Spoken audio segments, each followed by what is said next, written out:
Hi friends, ನಮಸ್ಕಾರ. ನಾನು Paru. Welcome to Appu star kitchen. ಹೇಗಿದ್ದೀರಾ ಎಲ್ಲರೂ? ಐ ಹೋಪ್ ಚೆನ್ನಾಗಿದ್ದೀರಾ ಅಂತ ಅಂದ್ಕೊಳ್ತೇನೆ. ಈ ದಿನ ಭಾನುವಾರ ಆಗಿರೋದ್ರಿಂದ ಮಕ್ಕಳು ಬೆಳಿಗ್ಗೆನೇ ಅಮ್ಮ ಬಿರಿಯಾನಿ ಮಾಡಿಕೊಡಿ ಅಂತ ಕೇಳ್ತಾ ಇದ್ರು. ಆದರೆ ಏನು ಮಾಡೋದು, ಇವಾಗ ಶ್ರಾವಣ ಇರೋದ್ರಿಂದ ನಾವು 1 ಮಂತ್ವರೆಗೂ ನಮ್ಮ ಮನೇಲಿ ನಾನ್ ವೆಜ್ ತಿನ್ನಲ್ಲ. ಹಾಗಾಗಿ ಮಕ್ಕಳು ಕೇಳ್ತಿದ್ದಾರೆ ಅಂತೇಳಿ ಮಾರ್ನಿಂಗ್ ಹೋಗ್ಬಿಟ್ಟು ಮಶ್ರೂಮ್ನ ತಂದು ಮಶ್ರೂಮ್ ಬಿರಿಯಾನಿ ಮಾಡೋಣ ಅಂತ ಅಂದ್ಕೊಂಡಿದ್ದೀನಿ. ಅದಕ್ಕೆ ಈ ರೆಸಿಪಿನ ತುಂಬಾ ಸಿಂಪಲ್ ಆಗಿ ಮತ್ತು ತುಂಬಾ ರುಚಿಯಾಗಿ ಹೇಗೆ ಮಾಡೋದು ಅಂತ ನಿಮ್ಮ ಜೊತೆ ಶೇರ್ ಮಾಡ್ತಾ ಇದ್ದೀನಿ. ಅದಕ್ಕೂ ಮುಂಚೆ ನೀವೇನಾದರೂ ನನ್ನ ಚಾನಲನ್ನು ಹೊಸದಾಗಿ ನೋಡ್ತಾ ಇದ್ದರೆ ದಯವಿಟ್ಟು ಸಬ್ಸ್ಕ್ರೈಬ್ ಮಾಡ್ಕೊಂಡು ನೋಡಿ, ಹಾಗೆ ಪಕ್ಕದಲ್ಲಿರುವಂಥ ಬೆಲ್ಲೈಕನ್ ಪ್ರೆಸ್ ಮಾಡಿ. ಹೀಗೆ ಮಾಡೋದ್ರಿಂದ ನಾನು ಮುಂದೆ ಅಪ್ಲೋಡ್ ಮಾಡುವಂಥ ವಿಡಿಯೋಸ್ನ ನೀವೇ ಮೊದಲು ನೋಡ್ಬೋದು. ಹಾಗಾದರೆ ಮತ್ತೇಕೆ ತಡ, ಬನ್ನಿ ರೆಸಿಪಿನ ಹೇಗೆ ಮಾಡೋದು ಅಂತ ನೋಡೋಣ.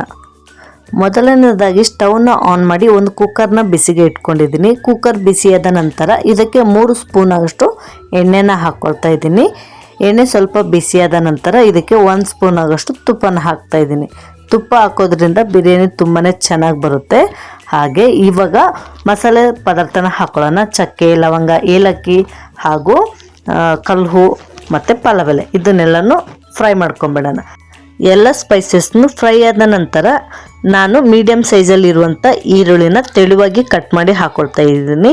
ಈರುಳ್ಳಿ ಚೆನ್ನಾಗಿ ಫ್ರೈ ಆಗಬೇಕು, ಗೋಲ್ಡನ್ ಬ್ರೌನ್ ಆಗಬೇಕು, ಅಲ್ಲಿವರೆಗೂ ಚೆನ್ನಾಗಿ ಫ್ರೈ ಮಾಡ್ಕೊಂಬಿಡಿ. ಈರುಳ್ಳಿನ ಎಷ್ಟು ಚೆನ್ನಾಗಿ ಫ್ರೈ ಮಾಡ್ತೀವೋ ಬಿರಿಯಾನಿ ಕೂಡ ಅಷ್ಟೇ ರುಚಿಯಾಗಿ ಬರುತ್ತೆ. ನೋಡಿ, ಈರುಳ್ಳಿ ಸ್ವಲ್ಪ ಫ್ರೈ ಆದ ನಂತರ ಇದಕ್ಕೆ ನಾನಿಲ್ಲಿ ಒಂದು 2 ರಿಂದ 3 ಹಸಿಮೆಣಸಿನ್ಕಾಯಿನ ಕಟ್ ಮಾಡಿ ಹಾಕ್ಕೊಳ್ತಾ ಇದ್ದೀನಿ. ಹಸಿಮೆಣಸಿನ್ಕಾಯಿ ಕೂಡ ಸ್ವಲ್ಪ ಫ್ರೈ ಮಾಡ್ಕೊಂಬಿಡಿ. ನೋಡಿ, ಈರುಳ್ಳಿ ಎಷ್ಟು ಚೆನ್ನಾಗಿ ಫ್ರೈ ಆಗ್ತಾ ಇದೆ ಅಲ್ವಾ, ಗೊತ್ತಾಗ್ತಾ ಇದೆ ಅಂತ ಅನಿಸುತ್ತೆ. ಇಷ್ಟಾದರೆ ಸಾಕು. ಈ ಟೈಮಲ್ಲಿ 1 ಸ್ಪೂನ್ ಆಗಷ್ಟು ಶುಂಠಿ ಬೆಳ್ಳುಳ್ಳಿ ಪೇಸ್ಟ್ನ ಹಾಕ್ಕೊಳ್ತಾ ಇದ್ದೀನಿ. ಈ ಥರ ಜಜ್ಬಿಟ್ಟು ಹಾಕೋದ್ರಿಂದ ಟೇಸ್ಟ್ ತುಂಬಾ ಚೆನ್ನಾಗಿ ಬರುತ್ತೆ. ಶುಂಠಿ ಬೆಳ್ಳುಳ್ಳಿ ಕೂಡ ಹಸಿ ವಾಸನೆ ಹೋಗೋವರೆಗೂ ಚೆನ್ನಾಗಿ ಫ್ರೈ ಮಾಡ್ಕೊಂಬಿಡಿ. ಫ್ರೈ ಆದ ನಂತರ ಇದಕ್ಕೆ ಕಟ್ ಮಾಡ್ಕೊಂಡಿರುವಂಥ ಕೊತ್ತಂಬರಿ ಸೊಪ್ಪು ಹಾಗೆ ಪುದೀನ ಸೊಪ್ಪನ್ನ ಹಾಕೊಳ್ತಾ ಇದ್ದೀನಿ. ಪುದೀನ ಸೊಪ್ಪು ಕಟ್ ಮಾಡ್ಕೊಳಕ್ಕೆ ಹೋಗ್ಬೇಡಿ, ಎಲೆನ ಹಾಗೆ ಹಾಕ್ಬಿಡಿ, ಆಗ ತುಂಬಾ ರುಚಿಯಾಗಿರುತ್ತೆ. ಇದೆರಡೂ ಚೆನ್ನಾಗಿ ಫ್ರೈ ಮಾಡ್ಕೊಂಬಿಡಿ. ಎರಡೂ ಕೂಡ ಚೆನ್ನಾಗಿ ಫ್ರೈ ಆದ ನಂತರ ಇದಕ್ಕೆ ನಾನಿಲ್ಲಿ ಮಶ್ರೂಮ್ ಒಂದು 200 ಗ್ರಾಮ್ ಆಗಷ್ಟು ಮಶ್ರೂಮ್ನ ತೊಗೊಂಡಿದ್ದೀನಿ. ಇದನ್ನು ಚೆನ್ನಾಗಿ ವಾಶ್ ಮಾಡಿಬಿಟ್ಟು 1 ಮಶ್ರೂಮಲ್ಲಿ 2 ಪೀಸ್ ಮಾಡ್ಕೊಂಡಿದ್ದೀನಿ ಅಷ್ಟೇ. ಆಗ ದೊಡ್ಡದಾಗಿದ್ದರೆ ತಿನ್ನಬೇಕಾದ್ರೆ ಬಾಯಲ್ಲಿ ಸಿಗುತ್ತಲ್ಲ, ಚೆನ್ನಾಗಿರುತ್ತೆ. ಹಾಗಾಗಿ ನಾನು 1 ಮಶ್ರೂಮಲ್ಲಿ 2 ಪೀಸ್ ಮಾಡಿದ್ದೀನಿ, ಅಷ್ಟೇ ಸಾಕು. ಈಗ ಮಶ್ರೂಮ್ನ ಹಾಕ್ಬಿಟ್ಟು ಇದನ್ನು ಕೂಡ ಚೆನ್ನಾಗಿ ಫ್ರೈ ಮಾಡ್ಕೊಂಡ್ಬಿಡೋಣ. ನಾವು ಮಶ್ರೂಮ್ ಎಷ್ಟು ಚೆನ್ನಾಗಿ ಫ್ರೈ ಮಾಡ್ತೀವಲ್ಲ ಮಸಾಲೆ ಎಲ್ಲ ಚೆನ್ನಾಗಿ ಹಿಡ್ಕೊಂಡ್ಬಿಡುತ್ತೆ. ನೋಡಿ, ಈಗ ಮಶ್ರೂಮ್ ಕೂಡ ಫ್ರೈ ಆಗಿದೆ ಅಲ್ವಾ. ಈ ಟೈಮಲ್ಲಿ ನಾನಿಲ್ಲಿ 2 ಟೊಮೆಟೊನ ಕಟ್ ಮಾಡಿ ಹಾಕ್ಕೊಳ್ತಾ ಇದ್ದೀನಿ. ಟೊಮೆಟೊ ಕೂಡ ಸಾಫ್ಟ್ ಆಗೋವರೆಗೂ ಚೆನ್ನಾಗಿ ಫ್ರೈ ಮಾಡ್ಕೊಳ್ಬೇಕಾಗುತ್ತೆ. ಟೊಮೆಟೊ ಬೇಗ ಸಾಫ್ಟ್ ಆಗಬೇಕಂದ್ರೆ ಇದಕ್ಕೆ 1 ಸ್ಪೂನ್ ಆಗಷ್ಟು ಕಲ್ಲುಪ್ಪನ್ನ ಹಾಕ್ಕೊಳ್ತಾ ಇದ್ದೀನಿ. ಉಪ್ಪು ಬೇಕಾದರೆ ಮತ್ತೆ ಲಾಸ್ಟಲ್ಲಿ ಸ್ವಲ್ಪ ನೋಡಿಬಿಟ್ಟು ಸೇರಿಸ್ಕೊಬೋದು. ಹಾಗಾಗಿ ಇವಾಗ 1 ಸ್ಪೂನ್ ಮಾತ್ರ ಹಾಕ್ಕೊಂಬಿಡಿ. ಉಪ್ಪನ್ನ ಸೇರಿಸ್ಕೊಂಬಿಟ್ಟು ಚೆನ್ನಾಗಿ ಮಿಕ್ಸ್ ಮಾಡ್ಕೊಂಬಿಡಿ. ಆಗ ಟೊಮೆಟೊ ಬೇಗನೆ ಸಾಫ್ಟ್ ಆಗಿಬಿಡುತ್ತೆ. ಜೊತೆಗೆ 1/4 ಸ್ಪೂನ್ ಆಗಷ್ಟು ಅರಿಶಿನ ಹಾಕ್ಕೊಳ್ತಾ ಇದ್ದೀನಿ. ಅರಿಶಿನ ಕೂಡ ಚೆನ್ನಾಗಿ ಮಿಕ್ಸ್ ಆಗೋವರೆಗೂ ಎಲ್ಲನೂ ಕಲಿಸ್ಕೊಂಬಿಡಿ. ನಾನಿಲ್ಲಿ ಒಂದು 2 ಸ್ಪೂನ್ ಆಗಷ್ಟು ಅಚ್ಕಾರದ ಪುಡಿನ ಹಾಕ್ಕೊಳ್ತಾ ಇದ್ದೀನಿ. ಆಗಲೇ ಹಸಿಮೆಣಸಿನ್ಕಾಯಿ ಕೂಡ ಹಾಕಿದ್ವಲ್ಲ, ನಿಮಗೆ ಹೆಚ್ಚು ಅಥವಾ ಕಡಿಮೆ ಕೂಡ ಮಾಡ್ಕೊಳ್ಬೋದು. ಜೊತೆಗೆ 1 ಸ್ಪೂನ್ ಆಗಷ್ಟು ಧನಿಯಾ ಪುಡಿನ ಹಾಕ್ಕೊಳ್ತಾ ಇದ್ದೀನಿ. ಹಾಗೆ ಒಂದು ಅರ್ಧ ಸ್ಪೂನ್ ಆಗಷ್ಟು ಗರಂ ಮಸಾಲ. ಈ ಎಲ್ಲ ಸ್ಪೈಸಸ್ನು ಚೆನ್ನಾಗಿ ಮಶ್ರೂಮ್ಗೆ ಅಂಟ್ಕೊಳ್ಬೇಕು. ಹಾಗಾಗಿ ಚೆನ್ನಾಗಿ ಮಿಕ್ಸ್ ಮಾಡಿಬಿಡಿ. ಎಷ್ಟು ಚೆನ್ನಾಗಿ ಮಿಕ್ಸ್ ಮಾಡ್ತೀವೋ ಮಸಾಲೆ ಎಲ್ಲ ಚೆನ್ನಾಗಿ ಹಿಡ್ಕೊಂಡ್ಬಿಟ್ಟು ತುಂಬಾ ರುಚಿಯಾಗಿ ಬರುತ್ತೆ. ನೋಡಿ, ಗೊತ್ತಾಗ್ತಾ ಇದೆ ಅಲ್ವಾ ಯಾವ ಥರ ಮಿಕ್ಸ್ ಆಗ್ತಾ ಇದೆ. ನೋಡಿ, ಆಲ್ರೆಡಿ ಸೈಡಲ್ಲೆಲ್ಲ ಒಂಥರ ಎಣ್ಣೆ ಬಿಟ್ಟಿರೋ ಥರ ಆಗಿದೆ ಅಲ್ವಾ. ಈ ಥರ ಚೆನ್ನಾಗಿ ಫ್ರೈ ಮಾಡ್ಕೊಳ್ಬೇಕಾಗುತ್ತೆ. ಇದೆಲ್ಲ ಫ್ರೈ ಆದ ನಂತರ ಲಾಸ್ಟಲ್ಲಿ ಸ್ವಲ್ಪ 1 ಸ್ಪೂನ್ ಆಗಷ್ಟು ನಾನಿಲ್ಲಿ ವೆಜ್ ಬಿರಿಯಾನಿ ಮಸಾಲಾನ ಹಾಕ್ಕೊಳ್ತಾ ಇದ್ದೀನಿ. ಇದು ಬೇಕು ಅಂದರೆ ಹಾಕ್ಕೊಳ್ಳಿ, ಇಲ್ಲದೇ ಇದ್ರೆ ಪರವಾಗಿಲ್ಲ, ಹಾಕದೇ ಇದ್ರೂ ನಡೆಯುತ್ತೆ. ಈಗ ಇದನ್ನು ಕೂಡ ಒಂದ್ಸರಿ ಚೆನ್ನಾಗಿ ಮಿಕ್ಸ್ ಮಾಡ್ಕೊಂಬಿಡಿ. ಈಗ ಕಸೂರಿ ಮೇಥಿನ ಈ ಥರ ಕೈಯಿಂದ ಒರೆಸ್ಬಿಟ್ಟು ಸ್ವಲ್ಪ ಹಾಕ್ಬಿಡಿ. ಕೈಯಿಂದ ತಿಕ್ಕಿ ಹಾಕೋದ್ರಿಂದ ಆ ಸ್ಮೆಲ್ ಚೆನ್ನಾಗಿ ಬರುತ್ತೆ. ಜೊತೆಗೆ ಒಂದು ಅರ್ಧ ಕಪ್ ಆಗಷ್ಟು ಮೊಸರನ್ನ ಹಾಕ್ಕೊಳ್ತಾ ಇದ್ದೀನಿ. ಮೊಸರನ್ನ ಹಾಕ್ಕೊಂಡು ಚೆನ್ನಾಗಿ ಮಿಕ್ಸ್ ಮಾಡ್ಕೊಂಬಿಡಿ. ಎಲ್ಲನೂ ಮಿಕ್ಸ್ ಮಾಡ್ಕೊಂಡ ನಂತರ ನಾನಿಲ್ಲಿ 2 ಗ್ಲಾಸ್ ಆಗಷ್ಟು ಅಕ್ಕಿನ ತೊಗೊಂಡಿದ್ದೀನಿ. ಇದನ್ನು ಒಂದು 15 ನಿಮಿಷದವರೆಗೂ ನೆನೆಸಿ ಇಟ್ಕೊಂಡಿದ್ದೀನಿ. 2 ಗ್ಲಾಸ್ ಅಕ್ಕಿಗೆ 4 ಗ್ಲಾಸ್ ಆಗಷ್ಟು ನೀರನ್ನ ಹಾಕ್ಕೊಳ್ತಾ ಇದ್ದೀನಿ. ಈ ಟೈಮಲ್ಲಿ ಉಪ್ಪು ಆಗಿದೆ ಅಲ್ವಂತ ಒಂದ್ಸರಿ ಚೆಕ್ ಮಾಡಿಬಿಟ್ಟು ಇನ್ನೂ ಬೇಕು ಅಂತ ಅನಿಸಿದರೆ ಇನ್ನೂ ಸ್ವಲ್ಪ ಹಾಕ್ಕೊಳ್ಬೋದು.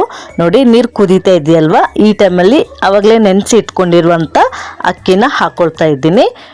ಅಕ್ಕಿನ ಹಾಕೊಂಡ್ಬಿಟ್ಟು ಚೆನ್ನಾಗಿ ಮಿಕ್ಸ್ ಮಾಡ್ಕೊಂಬಿಡಿ. ಮಿಕ್ಸ್ ಮಾಡ್ಕೊಂಡ ನಂತರ ಸ್ವಲ್ಪ ಕುದಿಯೋ ಟೈಮಲ್ಲಿ ಒಂದ್ಸರಿ ಚೆನ್ನಾಗಿ ಮಿಕ್ಸ್ ಮಾಡಿಬಿಟ್ಟು ಲಿಡ್ನ ಕ್ಲೋಸ್ ಮಾಡಿಬಿಟ್ಟು 2 ವಿಸಿಲ್ ಆಗೋಕ್ಕೆ ಬಿಟ್ಬಿಡೋಣ. 2 ವಿಸಿಲ್ ಆದರೆ ಸಾಕು. ನೋಡಿ ವಿಸಿಲ್ ಆಗ್ತಾ ಇದೆ, ನೋಡಿ ವಿಸಿಲ್ ಆಗ್ತಾ ಇದೆ, ಸೌಂಡ್ ಬರ್ತಾ ಇದೆ ಅಲ್ವಾ.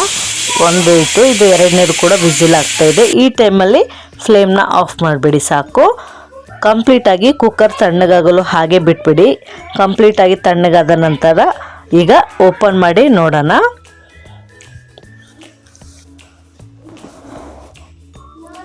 ವಾವ್, ನೋಡಿ ಎಷ್ಟು ಸಕ್ಕತ್ತಾಗಿ ಬಂದಿದೆ ಅಲ್ವಾ. ಮಶ್ರೂಮ್ ಬಿರಿಯಾನಿ ತುಂಬಾ ಚೆನ್ನಾಗಿ ಬಂದಿದೆ.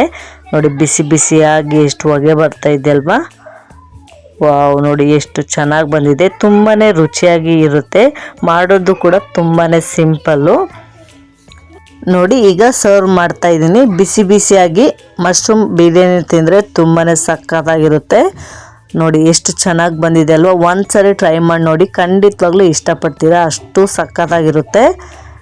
ನೋಡಿ ಬಿಸಿ ಬಿಸಿಯಾದ ಮಶ್ರೂಮ್ ಬಿರಿಯಾನಿ ಜೊತೆ ಮೊಸರು ಬಜ್ಜಿನ ಸರ್ವ್ ಮಾಡ್ಕೊಂಡು ತಿಂದರೆ ಸ್ವರ್ಗ ಅಂತಲೇ ಹೇಳ್ಬೋದು. ಅಷ್ಟು ಸೂಪರಾಗಿರುತ್ತೆ.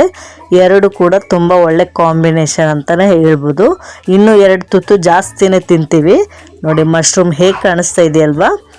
ನೋಡಿ ಕೈ ಸುಡ್ತಾ ಇದೆ ಬಿಸಿ ಬಿಸಿಗೆ, ತುಂಬಾ ಚೆನ್ನಾಗಿದೆ. ನೋಡಿ ಮಶ್ರೂಮ್ ಕೂಡ ತುಂಬಾ ಸಾಫ್ಟಾಗಿ ಚೆನ್ನಾಗಿ ಬೆಂದಿದೆ. ನೋಡಿ ಗೊತ್ತಾಗ್ತಾ ಇದೆಯಲ್ವಾ. ನೋಡಿದ್ರಲ್ವ ಫ್ರೆಂಡ್ಸ್, ಈ ರೆಸಿಪಿ ಹೇಗಿತ್ತು ಅಂತೇಳಿ. ತುಂಬಾ ಈಸಿಯಾಗಿ ಮತ್ತು ತುಂಬಾ ರುಚಿಯಾಗಿ ಕೇವಲ 1 ಅರ್ಧ ಅವರಲ್ಲೇ ಮಾಡ್ಕೊಳ್ಬೋದು. ಅಷ್ಟು ಸಖತ್ತಾಗಿರುತ್ತೆ. ಜಾಸ್ತಿ ಟೈಮ್ ಕೂಡ ಬೇಕಾಗಲ್ಲ. ಮಕ್ಕಳಿಗೆ ಮಾರ್ನಿಂಗ್ ಟೈಮ್ ಲಂಚ್ ಬಾಕ್ಸ್ಗಾಗಿರ್ಬೋದು ಅಥವಾ ಬ್ರೇಕ್ಫಾಸ್ಟ್ಗೂ ಮಾಡಿಕೊಡ್ಬೋದು. ಮಕ್ಕಳ ಲಂಚ್ ಬಾಕ್ಸ್ ಖಾಲಿ ಮಾಡ್ಕೊಂಡು ಬರೋದಂತೂ ಪಕ್ಕ 100% ಹೇಳ್ತೀನಿ. ಅಷ್ಟು ಸೂಪರಾಗಿರುತ್ತೆ. ಮಕ್ಕಳು ಕೂಡ ಈ ಥರ ರೆಸಿಪಿನ ಮಾಡಿಕೊಟ್ರೆ ಅವರು ಕೂಡ ಹೊಟ್ಟೆ ತುಂಬ ಇಷ್ಟಪಟ್ಟು ತಿಂತಾರೆ. ಚೆನ್ನಾಗಿದೆ, ಸೂಪರ್ ಆಗಿದೆ. ನೋಡಿದ್ರಲ್ವ ಫ್ರೆಂಡ್ಸ್, ಇವತ್ತಿನ ರೆಸಿಪಿ ಹೇಗಿತ್ತು ಅಂತೇಳಿ. ಈ ರೆಸಿಪಿ ಕೂಡ ನಿಮಗೂ ಸಹ ಇಷ್ಟ ಆಗಿದೆ ಅಂತ ಅಂದ್ಕೊಳ್ತೇನೆ. ಇಷ್ಟ ಆಗಿದ್ರೆ ಪ್ಲೀಸ್ ಒಂದು ಲೈಕ್ ಮಾಡಿ. ಹಾಗೆ ಈ ರೆಸಿಪಿ ನಿಮ್ಮ ಫ್ಯಾಮಿಲಿ ಮತ್ತು ಫ್ರೆಂಡ್ಸ್ ಜೊತೆ ಶೇರ್ ಮಾಡಿ. ಹಾಗೆ ಈ ರೆಸಿಪಿನ ನೀವು ಕೂಡ ನಿಮ್ಮ ಮನೇಲಿ ಟ್ರೈ ಮಾಡಿ ಖಂಡಿತವಾಗ್ಲೂ ಕಮೆಂಟಲ್ಲಿ ತಿಳಿಸಿ ಹೇಗೆ ಬಂತು ಅಂತೇಳಿ. ಹಾಗೆ ನೀವೇನಾದರೂ ನನ್ನ ಚಾನಲನ್ನು ಸಬ್ಸ್ಕ್ರೈಬ್ ಮಾಡ್ಕೊಳ್ದೆ ವಿಡಿಯೋ ನೋಡ್ತಾ ಇದ್ರೆ ದಯವಿಟ್ಟು ಸಬ್ಸ್ಕ್ರೈಬ್ ಮಾಡ್ಕೊಳ್ಳಿ. ಯಾಕಂದರೆ ಇದೇ ಥರ ಹೊಸ ಹೊಸ ರೆಸಿಪಿನ ಶೇರ್ ಮಾಡ್ತಾ ಇರ್ತೇನೆ. ನೋಡೋದನ್ನು ಮಿಸ್ ಮಾಡ್ಕೊಳ್ಬೇಡಿ. ವಿಡಿಯೋ ನೋಡೋದಕ್ಕೆ ಥ್ಯಾಂಕ್ ಯು.